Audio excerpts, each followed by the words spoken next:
When she finally whispered, "I've been in love with you for years," into his ear, he froze, along with the entire room watching them. But instead of laughing it off as a joke, he took the mic, confessed his own hidden feelings, and walked straight toward her. In one shocking moment, their decades-long friendship turned into the love story nobody believed would ever happen. I still remember the night everything changed between Sandra and Keanu, because it did not start like a movie at all. It started like real life, with two tired people pretending they were fine while something heavy sat right behind their smiles. The ballroom in downtown Los Angeles glittered like a snow globe someone had just shaken. Chandeliers threw warm light over a sea of black suits and silver gowns. Cameras flashed, but tonight wasn't about a premiere. It was a charity gala for a children's hospital. On the giant screen behind the stage, clips from their old movies played on loop. Buses exploding, trains racing, the younger versions of them running and laughing as if time would never touch them. Backstage, away from the music and the noise, Sandra gripped the edge of a dressing room table and stared at her reflection. The makeup artist had already left, but her heart kept racing like someone had yelled "action" and forgotten to yell "cut." She smoothed the white fabric of her dress for the third time, then laughed at herself under her breath. "You're not 16, she murmured to the mirror. "You've jumped off buildings. You can say one sentence to a friend." The word friend hurt more than she expected. For years, that label had been both a gift and a prison. They had been each other's safe place in an industry that loved them loudly but did not always see them clearly. Late-night calls when a script fell apart, jokes traded on set between takes, the quiet warmth of someone who didn't want anything from you except the truth. She had watched him carry grief, fame, and loneliness with a kind of soft dignity that made her chest ache. The memory that would not leave her alone tonight came from a film shoot years earlier. It had been another big action scene. Wet streets, a line of stunt cars ready to smash into each other, a bus wired to flip at exactly the right angle. The director had shouted about timing and insurance. The crew had moved like a small army. When the bus went off its mark and skidded closer than planned, Keanu had thrown himself toward her without thinking, one arm wrapping around her shoulders as the vehicle screamed past, showering them with bits of rubber and glass. When everything stopped, he hadn't looked at the destroyed set or the stunned director. He had looked at her. "You good?" he'd asked quietly, brushing a shard of plastic from her hair like it was the most natural thing in the world. "I'm the one who's supposed to be saving the bus," she'd joked, voice shaking. He just smiled, that small, shy, almost embarrassed smile that never matched the posters with his face 10 meters tall. "We can take turns." They had been taking turns ever since, saving each other from bad days, from bad headlines, from bad choices. But they had never once tried to save themselves from the one thing neither of them wanted to talk about, the way their lives always seemed to orbit the same point, no matter how far they drifted. A knock on the dressing room door snapped her back. "Sandra, 5 minutes," a stagehand called. "Got it, thank you," she answered, voice steady even though her palms were now slick with sweat. She stepped into the hallway and saw him at the far end, shoulders slightly hunched, hands in his pockets like a kid waiting outside the principal's office. Even from a distance she could see his nerves. Red carpets, gunfights, wire work, he handled all of that with an easy calm. Big rooms full of strangers, that still made him uncomfortable, and he never pretended otherwise. That humility was one of the thousand small reasons she had fallen in love with him long before she had the courage to admit it to herself. He noticed her and his whole face changed. The tension in his jaw softened, his eyes warmed. "There you are," he said, walking toward her. "You clean up okay." "Okay," she raised an eyebrow. "I nearly let 3 people poke me in the face with mascara for this. Okay is an insult." He laughed, the sound low and familiar. "You look beautiful, Sandy." The sincerity in his tone almost knocked the air from her lungs. For a second she forgot every prepared line, every careful joke she had planned to hide what she was really feeling. "You're not so bad yourself, Reeves," she managed, flicking the lapel of his black suit. "Very mysterious, very I might save the world after dessert." He grinned, but his gaze lingered on her a moment longer than usual, as if he wanted to say something and swallowed it back. The host's voice boomed through the speakers, calling their names to introduce the charity segment. On stage, they slid into their old rhythm without trying. The crowd laughed as they teased each other, joked about explosions and bad haircuts, and then fell silent when they spoke about the children the hospital helped. Sandra watched him from the corner of her eye as he talked about resilience, about kids who faced pain with more courage than most adults. His voice roughened when he said, "They remind us that kindness isn't a performance. It's a decision we make every day when no one is watching." Something inside her clicked into place. That was the line that decided it. She was done hiding behind timing and fear. Pretending her feelings were a joke was no longer kindness. It was cowardice. And for the first time, she realized that lying to him about something so big was the one way she had not been his friend. They finished to a warm, standing applause. As the band started playing, they walked off stage together into the softer light of the side corridor. Only a few crew members hurried past, busy with cables and headsets. Beyond a half-open door, the ballroom swayed with music and moving bodies, but here it was almost quiet. He exhaled, shoulders dropping. "I always forget how many people fit in that room," he said. "Felt like 1,000 spotlights." "You handled it," she replied. "You always do." He gave her that same shy smile. "Only because you're there to make fun of me when I freeze." There was so much affection in the joke that her chest tightened. This was the moment, not on stage, not in front of cameras. Here, where he was just a man in a hallway and she was just a woman who had run out of excuses. "Keanu," she said softly. Something in her tone made him look at her more closely. The laughter left his eyes, replaced by concern. "What is it?" he asked. "Are you okay?" She stepped closer, close enough to smell the faint hint of cologne, and something familiar she could never quite name. Her heart pounded so loudly she wondered if he could hear it. "I'm about to do the stupidest, bravest thing I've ever done," she whispered, trying to smile and failing. "And I need you to let me finish before you say anything. Promise." He didn't joke, he didn't deflect. He just nodded, jaw tense, eyes locked on hers. "I promise." The decision landed in her bones like a final take. No more rehearsals, no more rewrites. This was it. Sandra leaned in until her lips were almost at his ear, her hand lightly touching his shoulder to steady herself. The sounds of the gala blurred into a distant hum. For once, there were no directors, no scripts, no second chances, only the truth she had been carrying for years.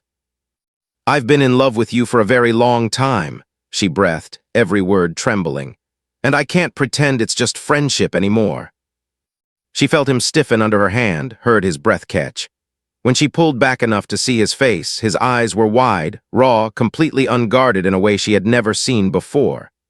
A dozen emotions flashed across them: shock, confusion, something that looked dangerously like relief, and then all of them tangled together. For a heartbeat, no one moved. The world narrowed to the tiny space between them. Then, in the smallest, most fragile voice she had ever heard from him, he said, "Sandra," and the single word hung between them, heavy with everything he had never dared to say. The promise and the shock. His voice broke on her name as if it carried too much weight to fit into one breath. For a second, the confident action star the world knew was gone, and standing in front of her was just a man who had run out of places to hide his feelings.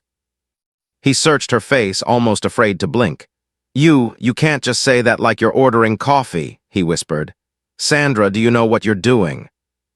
Her heart pounded so hard she felt it in her throat, but for once she didn't look away. "I'm doing the thing I should have done years ago," she said, voice low but steady. "I'm telling the truth, to you, to myself." He stepped back half a pace, not enough to be cruel, just enough to show how scared he was. This was the man who threw himself off buildings on wires, who ran into explosions for scenes that people would forget after a weekend. And yet this, one confession in a quiet hallway, was what made his hands tremble. "Why now?" he asked.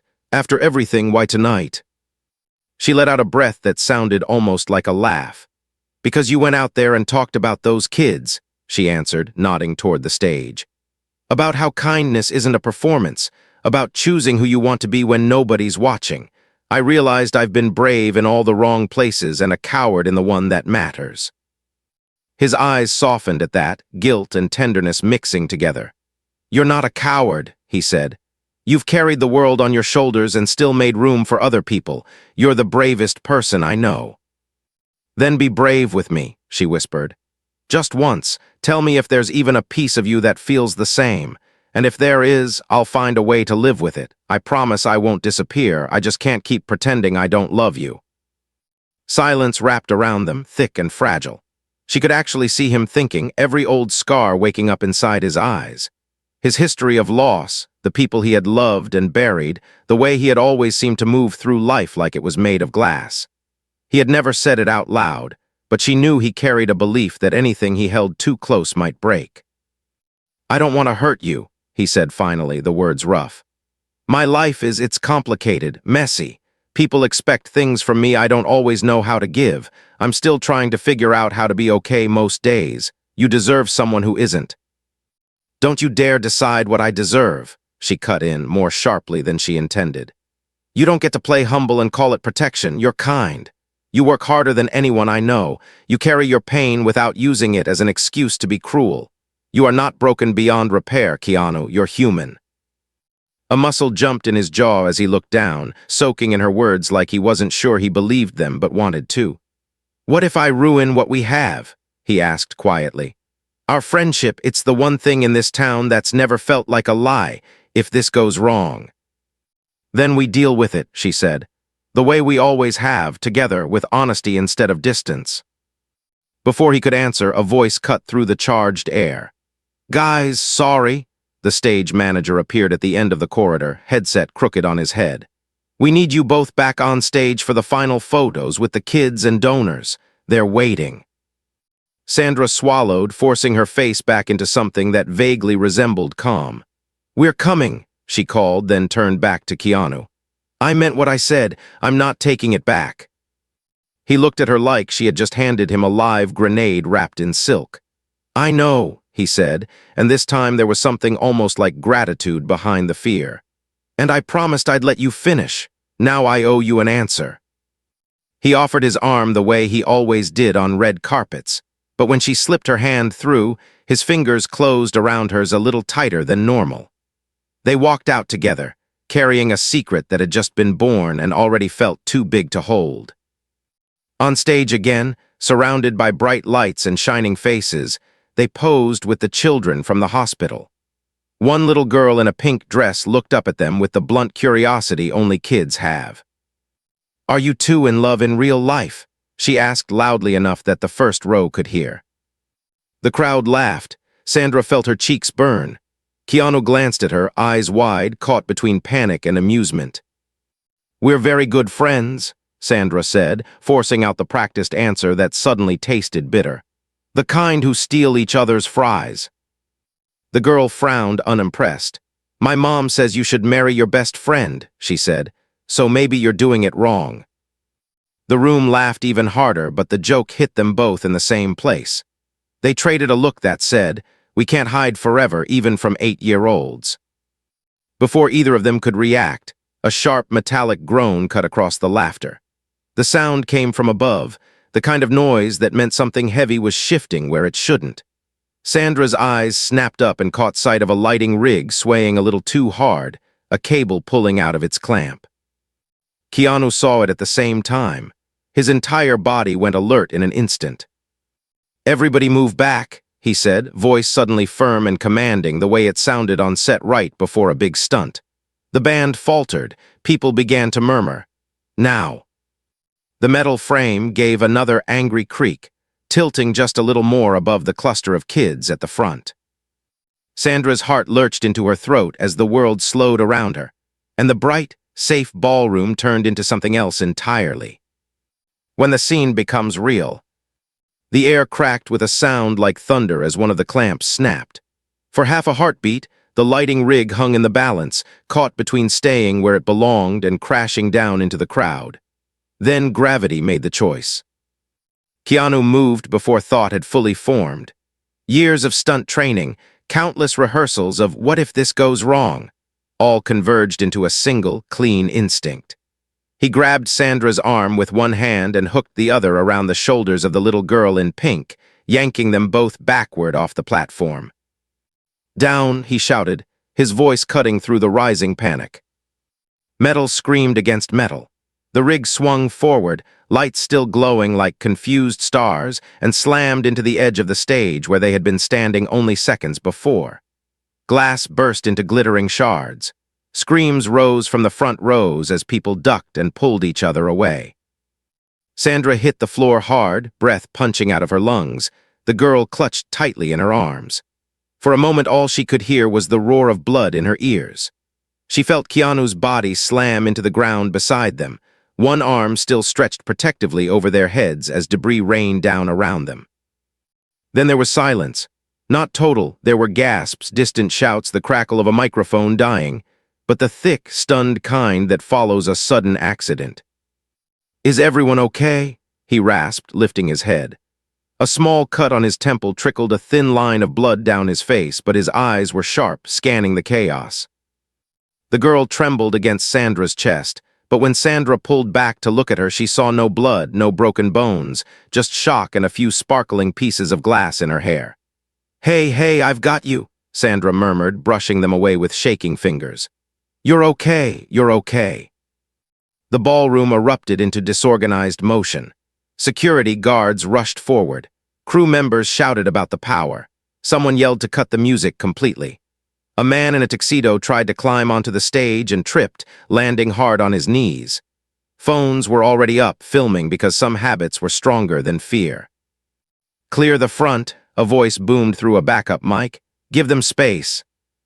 Keanu pushed himself to his feet, wincing as he tested his shoulder, then turned back to Sandra and the girl. "Can you stand?" he asked gently. The child nodded, her lips wobbling. My dress," she whispered, looking at the tiny rip where glass had snagged it. Sandra almost laughed, the sound catching halfway between relief and heartbreak. "We'll buy you 10 more dresses," she said. "Any color you want, deal." The girl gave the smallest, bravest smile. "Pink," she said, "always pink." "Then it's a pact," Keanu said, helping them both up. He looked around at the cluster of kids still on stage, frozen in place. "Okay, heroes," he called, crouching a little to meet their eye level. "Adventure time. We're going to walk off this stage very slowly in a line, holding hands. No running, no pushing. You've seen enough explosions in our movies. You don't need any more today. Sound good?" A few of them giggled nervously at that. The fear in their eyes softened just enough to let obedience in. One by one, they stepped into line, each child taking another's hand. Sandra moved to the front with Keanu beside her, and together they led the group down the side stairs as security cleared a path. As they walked, she felt a strange calm take over. It was the same focus she felt in dangerous scenes, but this time there were no second takes, no green screens. Every choice mattered in a way that would never fit inside a script.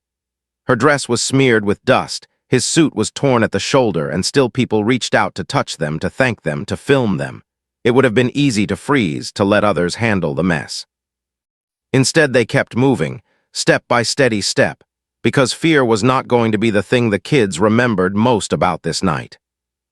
They reached the side exit that led toward the back parking lot, where the staff had started gathering the children away from the noise. As the last kid stepped through the door, one of the event coordinators rushed up, her face pale. "One of the boys is missing," she blurted. "Ilya's 8 years old, leukemia patient. His mom says he was standing by the speakers when the rig fell. We can't find him." Sandra's blood went cold. Keanu's jaw tightened. "Check the bathrooms and the backstage dressing rooms," he said instantly. "Sometimes kids hide when they're scared." The coordinator nodded and ran off, shouting into her headset. "I'll help look," Sandra said, already turning. Keanu caught her wrist, gently but firmly. "You should stay with the kids. They know you. You'll keep them calm." She stared at him, torn between the urge to search and the truth in his logic. He was right. Half the children were on the edge of tears, clinging to each other, trying to decode the grown-ups' fear. "I don't like the idea of you going back in there alone," she said. "That rig already tried to kill you once tonight." He gave a humorless little smile. "Wouldn't be the first time a set tried to drop something on my head." "That's not funny." I know, he squeezed her hand once briefly, grounding her. Look after them, I'll find him. She wanted to argue, but the sight of a little boy in a wheelchair biting his lip to keep from crying pulled her attention away. She met Keanu's eyes one last time and saw the determination there. The same stubborn kindness that had once made him give up his private car so a crew member could get home after a wrap. The same quiet courage that had guided him through more pain than most people knew. Come back in one piece, she said softly. I'll do my best, he replied. He slipped back through the door into the dim hallway, leaving her surrounded by a ring of frightened children and the distant echo of sirens drawing closer. Sandra knelt down, forcing her mind to stay where her feet were, not where her fear wanted to run. Okay, team, she said, making her voice as calm as she could. Who wants to hear the story of the time your favorite action star screamed like a baby because there was a mouse on set? A few kids looked up, curiosity momentarily beating terror. One girl sniffled. Did he really scream? Like a horror movie, Sandra said. If you promise to breathe with me big, slow breaths, I'll tell you exactly how high he jumped. They inhaled together, exhaled together. As she spoke, weaving humor and comfort into a net strong enough to hold them for a little while, she kept one ear tuned to the building behind her, listening for any sign that he had found the missing boy. Inside, down a narrow backstage corridor lined with cables and forgotten props, Keanu moved quickly but carefully, calling out the child's name. Elias, hey buddy, it's Keanu. You still owe me a rematch on that racing game, remember? I'm not letting you skip out on me. His shoulder throbbed where the rig had glanced off him, but he pushed the pain aside. Room by room he checked, storage closets, sound booths, the green room that still smelled faintly of perfume and hairspray. Nothing. Then from somewhere near the old loading dock, he heard it. A small, choked sound, half sob and half cough. He followed it, rounding a stack of folded chairs until he saw a boy in a tiny suit jacket curled up behind a speaker case, arms wrapped around his knees, eyes shut tight. Dust floated in the ray of light from an emergency exit sign above him. Hey, Keanu said softly, crouching down a few feet away so he wouldn't startle him. Mind if I sit here? The boy's eyes snapped open. For a second he looked like he might bolt, then he recognized the face in front of him and froze. I'm not supposed to be back here, he whispered. I made trouble. Keanu shook his head. No, you didn't. Something scary happened and you got scared. That's not trouble, that's just being human. My mom's gonna be mad. I ran away. His voice cracked on the last word. She's not gonna be mad, Keanu said.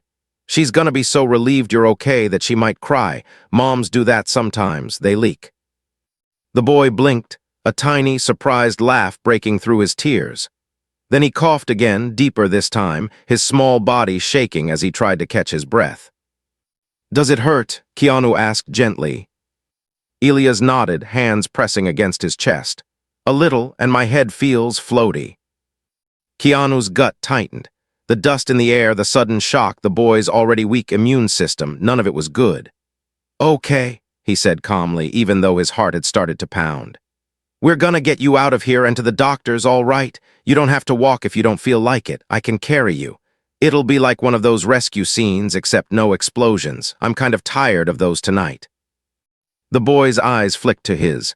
Will you stay, he asked, if I go to the hospital? Keanu felt something in his chest crack open. So many people had left in his life that the question hit him like a physical blow. Yeah, he said quietly. Yeah, I'll stay. He slid his arms carefully under Elias and lifted him, feeling how light the boy was, how fragile. As he stood, his injured shoulder protested, but he gritted his teeth and held the child closer. On the way back down the corridor, he passed a mirror and caught a glimpse of himself. Dusty, bleeding, carrying a sick kid through the wreckage of what was supposed to be a perfect night. He looked nothing like the cool, untouchable hero from movie posters. And yet, for the first time, he felt like maybe this, right now, was the only kind of heroism that really meant anything. He pushed through the door toward the parking lot, where ambulance lights now painted the walls in blue and red. Sandra turned at the sound, her eyes locking onto the small figure in his arms. For a moment, her mask of control cracked, and pure, unfiltered worry spilled across her face. "You found him," she breathed, hurrying forward. "Yeah," Keanu answered, voice low. "But he's not feeling great. We need to get him checked out." Paramedics rushed to meet them, taking Elias gently, fitting an oxygen mask over his small face. His hand reached out blindly, fingers searching, and Keanu caught it, squeezing. "Remember what I said," Keanu told him. "I'm not going anywhere." The paramedic looked up. "You family?" he asked briskly. Keanu glanced at Sandra, then back at the boy. "Tonight," he said. "Yeah, tonight I am." They loaded Elias into the ambulance. The boy's eyes, half-lidded and sleepy, found Keanu's one more time. You promised," he murmured through the mask. "I did," Keanu replied. The paramedic jerked his head toward the open door. "One of you can ride with him." Without hesitating, Keanu put a foot on the step. Sandra's hand closed around his sleeve. He turned, and in that split second, under the flashing lights and the chaos and the weight of everything still unsaid between them, she had to decide whether to let him go or demand he stay. Her grip tightened. "Then I'm coming too," she said. And as they climbed into the ambulance side by side, the door slammed shut behind them with a final, echoing thud that sounded less like an ending and more like the beginning of something none of them were prepared for. "The things we do run from." The siren wailed to life, a high, rising howl that pressed against the windows of the ambulance. Inside, the world shrank to the harsh white of overhead lights, the steady beep of the monitor, and the shallow breaths of the boy on the stretcher. Sandra sat on one side, fingers laced so tightly her knuckles had gone pale. Across from her, Keanu gripped the rail near Elias' head, every muscle tense. The paramedic worked quickly, checking the boy's vitals, adjusting the oxygen, speaking in calm phrases that sounded more solid than they felt. "You're doing great, Elias," he said. "Just keep breathing nice and easy, we're almost there." Elias' eyes fluttered open and landed on Keanu. I didn't mean to ruin the party," he whispered. "You didn't ruin anything," Sandra said, leaning forward so he could see both of them. "You made it important, that's different." He frowned, trying to make sense of that. "Important." "Yeah," Keanu added, voice gentle. "Now nobody's gonna forget why we were there. It's not about fancy lights or dresses, it's about you. And kids like you, that's the whole point." A hint of pride flickered in the boy's tired gaze, like he was finally allowed to take up space he'd always thought belonged to other people. His eyes drifted closed again, his small hand still wrapped around the edge of the blanket. For a moment, the only sound was the endless, urgent song of the siren. Sandra watched Keanu's face in the flickering light, how every twist of the road carved new worry into his features, how he kept glancing at the monitor as if he could will the numbers higher by sheer stubbornness. "You're bleeding more," she said quietly, pointing to the cut on his temple. A thin line of red trailed down past his cheekbone now. He wiped it away with the back of his hand, unconcerned. "It's fine." "It doesn't look fine," she countered. "I've had worse shaving," he lied. She managed a small, disbelieving smile. "You don't even shave." Her attempted humor cracked something in him. He exhaled a rough, almost laugh. "Fair point." Silence settled again, but this time it was different. The confession in the hallway still hung between them, electric and unfinished. The ambulance felt like a tunnel with no exits, forcing them to face the conversation they had been dodging for years. "You meant it," he said finally, not looking away from Elias. "What you told me backstage." "Yes," she replied, not even hesitating now. "Every word." He swallowed. "Sandra, you know my history, my track record with people I care about. It's not exactly encouraging." She heard everything he didn't say out loud. The funerals, the lonely nights, the way he always seemed to stand a little apart from the joy he helped create for others. She knew he believed, deep down, that he carried some kind of curse, as irrational as that sounded. "You keep blaming yourself for things you had no control over," she said softly. "You lost people because life can be cruel, not because you touched them. You loved them, that's all. And if something happens to you, he asked, finally turning to look at her.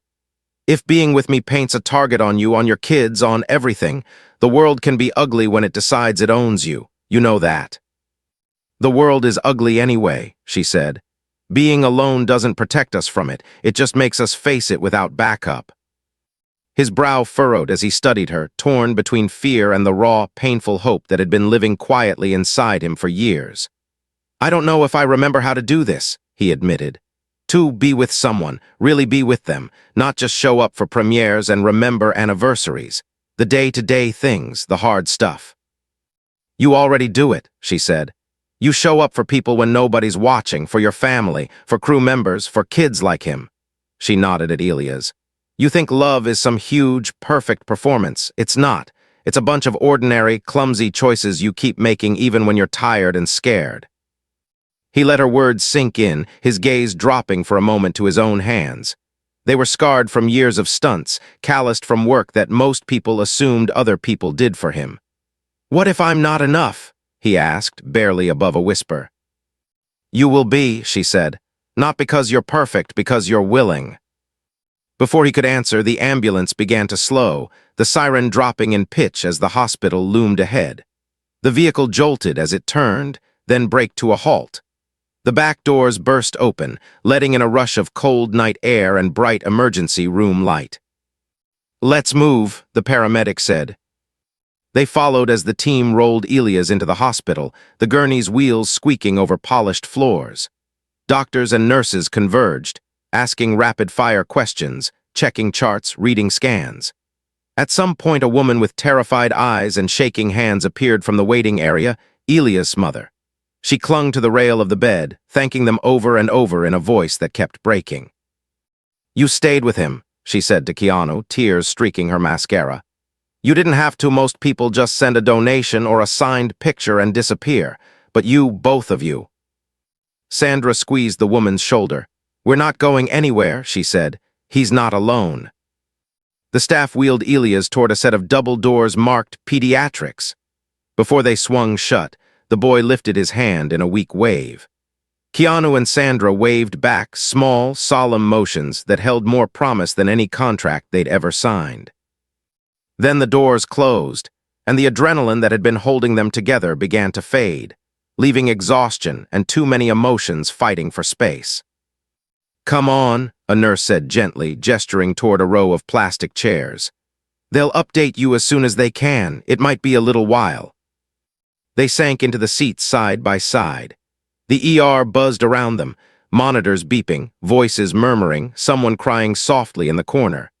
For once, no one seemed to notice. The tired staff had more urgent things to focus on than two movie stars with dust in their hair.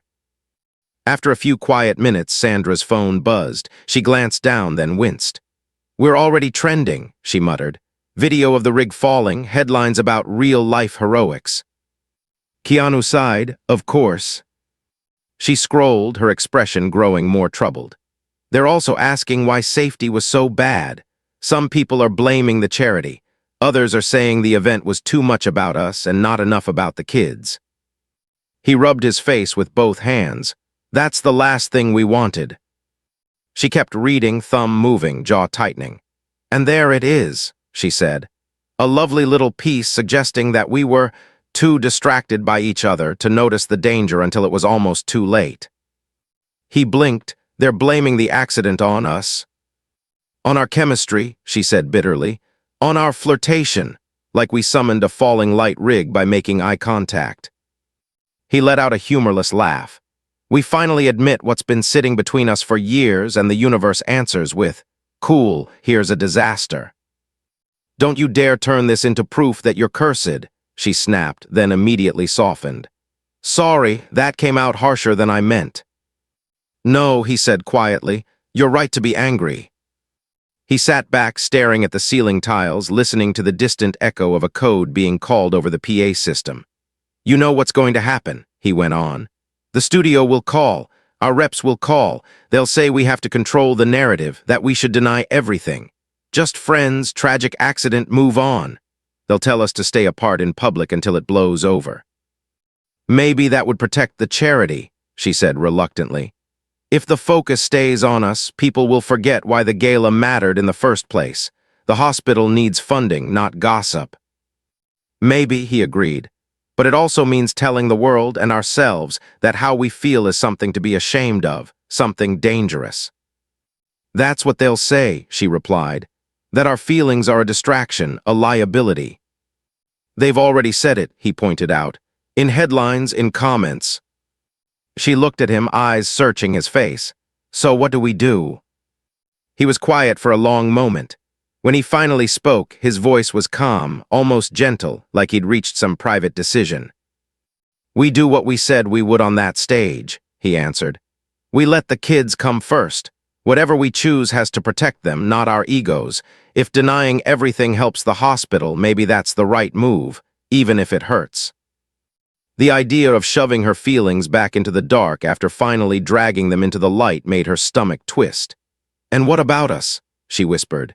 Do we just go back to pretending, smile for photos, and act like tonight never happened? He turned to face her fully, and there was no distance in his eyes now, no carefully built wall. I don't want to pretend anymore, he said. Not with you, not about you. A lump formed in her throat. But you just said.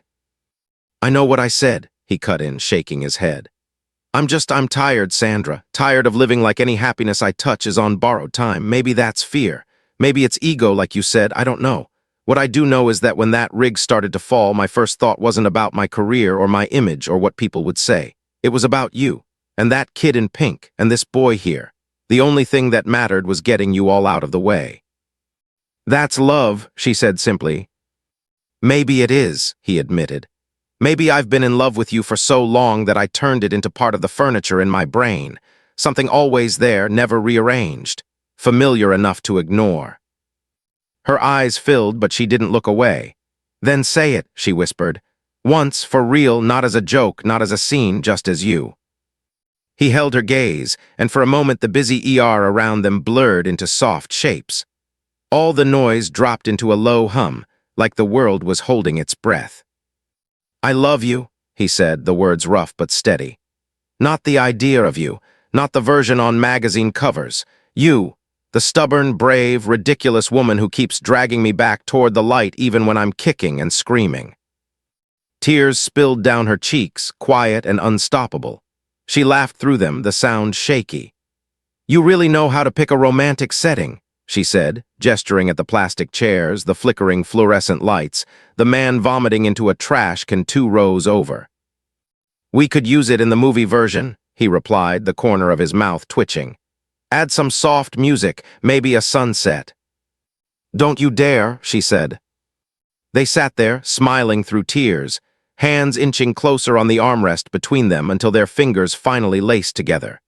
His grip was warm and solid like an anchor.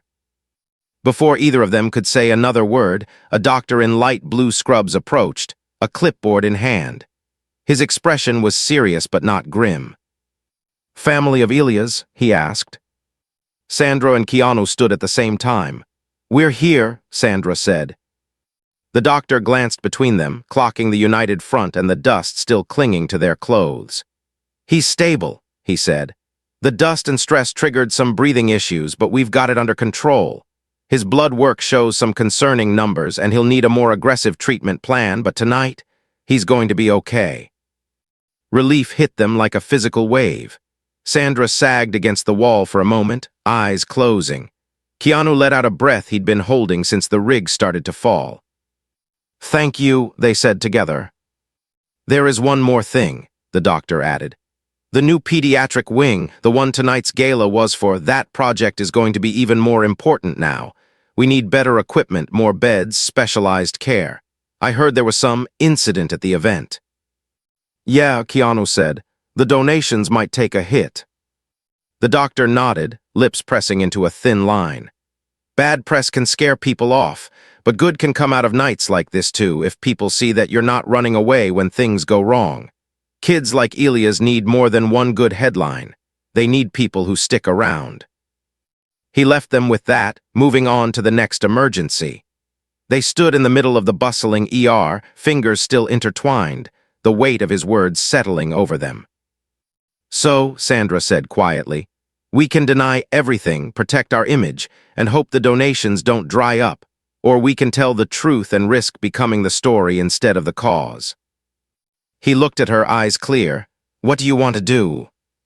She thought about the kids in the parking lot breathing through their fear, about Elia's asking if he'd ruined the party, about the little girl in pink who believed you should marry your best friend, and she thought about the speech he'd given earlier about kindness not being a performance. I'm done hiding, she said. If they're going to talk about us anyway, I want it to be on our terms, not as a scandal, as a promise. A promise to who? He asked. To the kids, she replied.